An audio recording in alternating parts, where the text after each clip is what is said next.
అందరికీ నమస్తే అండి. రాష్ట్రంలో కూటమి ప్రభుత్వం అధికారంలోకి వచ్చి దాదాపుగా 10 నెలలు అవుతుంది కదా.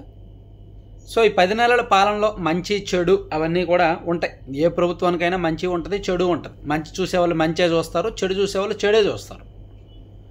కొంతమందికి మంచి చెప్పినా నచ్చదు, కొంతమందికి చెడు చెప్పినా నచ్చదు.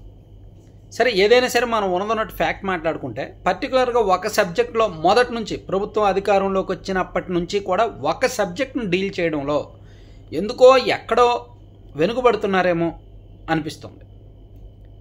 మహిళా హోంమంత్రి గారు ఉన్నారు, హోంమంత్రిగా అనిత గారు ఉన్నారు. మహిళ, ఆమె ఎడ్యుకేటెడ్, ఒక టీచర్గా పనిచేశారు, ఆమెకు అన్నీ తెలుసు. అలాగే సీనియర్ పొలిటీషియన్, దాదాపుగా ఒక 15 ఏళ్ల నుంచి రాష్ట్ర రాజకీయాన్ని చూస్తున్నారు. రాష్ట్రంలో పరిస్థితులన్నీ ఆమెకు తెలుసు. ప్లస్ గత 5 సంవత్సరాల్లో రాష్ట్రంలో జరిగిన దారుణాలన్నీ, విధ్వంసాలన్నీ ఆమె కళ్ళారా చూశారు. సో ఉన్నా సరే ఈవెన్ చంద్రబాబు నాయుడు గారు కూడా అడ్మినిస్ట్రేషన్లో కొత్త ఏమీ కాదు, 4వ ముఖ్యమంత్రి. ల్యాండ్ ఆర్డర్ ఆయన చేతుల్లోనే ఉంటుంది. కానీ మహిళల మీద ఈ దాడులు ఏంటి, ఈ కేసులేంటి, దీనిలో ఈ ప్రభుత్వం సత్వరమే స్పందించకపోవడం ఏంటి, అసలు దాడి చేసేవాళ్ళలో భయం కలగకపోవడం ఏంటి? ఒకసారి ఆలోచించండి. అసలు మహిళ మీద దాడి చేయాలి అంటే ఆలోచన రావాలంటే భయపడాలి. ఎంత వికృతంగా ఉందంటే ప్రభుత్వ ఆలోచన. చెప్తా, ఈ వీడియో మొత్తం డీటెయిల్గా చెప్తా, ఒకసారి చూడండి. ఇప్పుడు రాజమండ్రిలో ఒక ఇన్సిడెంట్ ఉంది. కిమ్స్ హాస్పిటల్లో అమ్మాయి ట్రీట్మెంట్ తీసుకుంటోంది వారం రోజుల నుంచి. ఈ ఇన్సిడెంట్ మీద ప్రభుత్వం నుంచి ఒక్కలైనా రెస్పాండ్ అయ్యారా? ఒక్కళ్ళైనా సరే మాట్లాడారా ఆ ఇన్సిడెంట్ గురించి? హాస్పిటల్లో అమ్మాయి పనిచేస్తోంది. ఆ అమ్మాయి యాక్చువల్లీ ఫార్మసీ చదువుతోంది, 4th ఇయర్, ఫైనల్ ఇయర్. ఇంకో 1-2 నెలలు అయితే ఆ అమ్మాయి చదువు కంప్లీట్ అయిపోద్ది, ఇంటికి వెళ్ళిపోద్ది. అటువంటి దశలో ఆమె పనిచేస్తున్న హాస్పిటల్లో ఏజీఎంగా ఉన్న వ్యక్తి, ఆయన దీపక్ అనే వ్యక్తి, ఆమెను లోబరుచుకొని మోసం చేశాడు. దాంతో ఆ బాధను బయటకు చెప్పుకోలేక, తను దాచుకోలేక, మోసపోయానని తెలుసుకొని తల్లిదండ్రులకు మొహం చూపించలేక, సమాజాన్ని మొహం చూపించలేక ఆమె ఏం జరుగుద్దో అని అటెంప్ట్ చేసింది. ఒక ఇంజెక్షన్ తీసుకొని అటెంప్ట్ చేసింది. దాంతో ఇప్పుడు ఆమె చావు బతుకుల మధ్య ఉంది. బతుకుద్దో లేదో తెలియదు, బతికినా సరే ఎలా ఉంటుందని తెలియదు.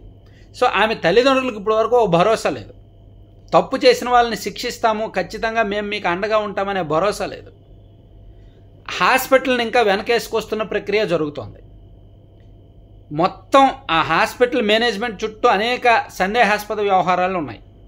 అసలు ఘటన జరిగిన 3 రోజుల వరకు కూడా తల్లిదండ్రులకు అసలైన విషయం చెప్పాల, ఆమె ఎందుకు జరిగిందనేది చెప్పాల. ప్లస్ ఈ దీపక్ అనే వ్యక్తిని మ్యాక్సిమం వెనకేసుకు రావడానికి చూస్తూనే ఉన్నారు. సో హాస్పిటల్ మేనేజ్మెంట్ కొన్ని తప్పులు ఉన్నాయి. ఈ విషయంలో ప్రభుత్వం సరిగ్గా డీల్ చేయట్లా. ఈరోజు విశాఖపట్నంలో ఒక ప్రేమోన్మాద ఒకటి దాడి చేశాడు, తల్లి కూతుర్ల మీద. ఆ అమ్మాయి మీద ప్లస్ వాళ్ళ తల్లి, అడ్డొచ్చిన తల్లి మీద కూడా నవీన్ అనే కుర్రాడు దాడి చేశాడు. ఇది అంటే సాధారణ సంఘటనగా తీసుకోవడానికి ఏమీ లేదు, అసాధారణ సంఘటనే. ఒకప్పుడు ప్రేమోన్మాది ఘటనలు ఇవన్నీ జరిగాయి, మళ్ళీ ఇప్పుడేంటి ఇంత దారుణంగా జరగడం? ఒకవైపేమో అత్యాచార సంఘటనలు పెరుగుతున్నాయి. సో దీని మీద ప్రభుత్వం ఇమీడియట్ యాక్షన్ తీసుకునేది ఏమైనా ఉంటుందా? మాటలే తప్ప చేతల్లో ఉన్నదా? ఎంత విడ్డూరంగా ఉందంటే ఈ ప్రభుత్వం, గత ప్రభుత్వం వైసీపీ అధికారంలో ఉన్నప్పుడు దిశ యాప్ ఒకటి తీసుకొచ్చారు, గుర్తుంది కదా మీకు? దిశ చట్టం తీసుకొచ్చినట్టు చెప్పి చట్టం పేరుతో బిల్డప్ కొట్టి చట్టం ఏమీ అవ్వలేదు, కేంద్రం దానికి ఒప్పుకోలేదు. కేంద్రం కొన్ని మార్పులు చేర్పులు చెప్తే వాళ్ళు చేయలేదు. అయినా సరే దిశ అనే యాప్ తీసుకొచ్చి దిశ పోలీస్ స్టేషన్లు పెట్టి రాష్ట్ర వ్యాప్తంగా ఆ యాప్ని బలవంతంగా అందరి ఫోన్లో ఇన్స్టాల్ చేయించారు.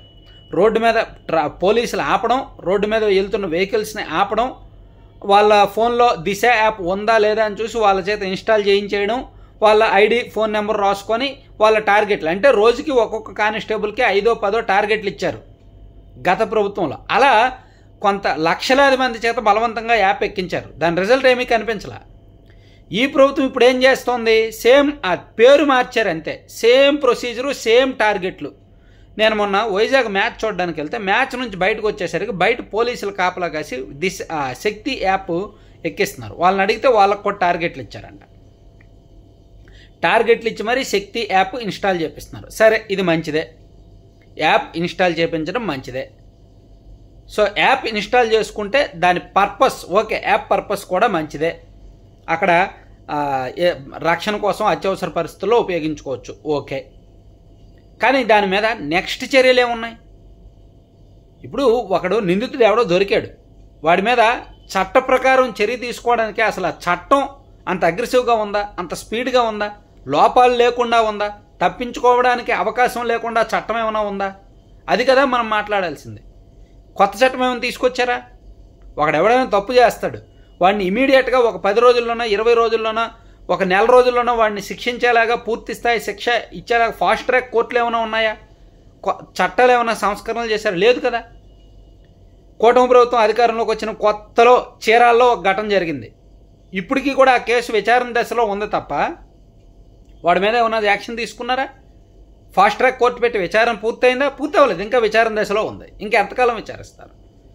అలాగే విజయనగరంలో ఒక ఘటన జరిగింది, అనకాపల్లిలో ఒక ఘటన జరిగింది, కర్నూలులో ఒక ఘటన జరిగింది. ఇవన్నీ కూడా ఇంకా స్టిల్ దర్యాప్తు కొనసాగుతూనే ఉంటాయి ఏళ్ల తరబడి. సో ఎక్కడ కఠిన చట్టాలు రావాలి కదా, చట్టాల్లో మార్పు తీసుకురావాలి, ప్రక్షాళన జరగాలి, వ్యవస్థలో ప్రక్షాళన జరగాలి. అవేమి జరగట్లా, మాటలు చెప్తున్నారు అంతే. సో వాళ్ళు దిశ యాప్, వీళ్ళు శక్తి యాప్, వాళ్ళు దిశ పోలీస్ స్టేషన్లు, వీళ్ళు శక్తి పోలీస్ స్టేషన్లు, వాళ్ళు టార్గెట్లు, వీళ్ళు టార్గెట్లు, వాళ్ళు కబుర్లు, వీళ్ళు కబుర్లు. కానీ అంటే నేను ఇక్కడ చెప్పేది, తప్పు చేయాలంటే భయపడాలి. ఆ భయపడేలా ప్రభుత్వాలు చట్టాలు తీసుకురావాలి, భయపెట్టాలి. అలా భయపెట్టడంలో ప్రభుత్వాలు విఫలమవుతున్నాయి. మాటలు చెప్తున్నారు, దానికి సంబంధించి చట్టాలు తీసుకురావట్లేదు. దాని మీద కొన్ని ఒత్తిళ్లు అవి ఇవి ఉంటున్నాయి. పోలీసులు కూడా పూర్తి స్థాయిలో మళ్ళీ కేసులు పెరిగే కొద్దీ వాళ్ళ మీద ప్రెజర్ పెరుగుద్దని కొన్ని విషయాల్లో రాజీ చేయడానికే చూస్తున్నారు. సో దీనివల్ల ప్రభుత్వానికి చెడ్డ పేరు వస్తుంది. తప్పు చేసేవాడికి తప్పు చేయాలనే ఆలోచన వచ్చేలా చేయాలి. ఆ ఆలోచన రావడానికే వాడు వణికిపోవాలి. అంతగా భయపడేలా కఠినమైన శిక్షలు ఉండాలి, కఠినమైన చట్టాలు ఉండాలి. విదేశాల్లో ఉండే తరహా చట్టాలు ఉండాలి అవసరమైతే. చూడండి, ఉత్తరప్రదేశ్లో అంతెందుకు, విదేశాలు ఎందుకు, ఉత్తరప్రదేశ్లో కొంత కఠినమైన చట్టాలు ఉంటాయి. ఎవడైనా తప్పు చేస్తే పోలీసులు తాట తీస్తారు. మరి ఇక్కడ ఎందుకు అది లేదు? అమ్మాయిల విషయంలో దాడి చేయాలన్న ఆలోచన, తప్పు చేయాలన్న ఆలోచన వచ్చిన వాడికి ఎందుకు తాట తీయట్లా? ఎందుకు ఇమీడియట్గా శిక్ష విధించట్లా? ఎందుకు ఈ కాలయాపన? సో ఆ విషయంలో ప్రభుత్వం ఒకసారి ఆలోచించుకుంటే బెటర్. లేకపోతే ఇన్సిడెంట్లు పెరుగుతూనే ఉంటాయి, జరుగుతూనే ఉంటాయి.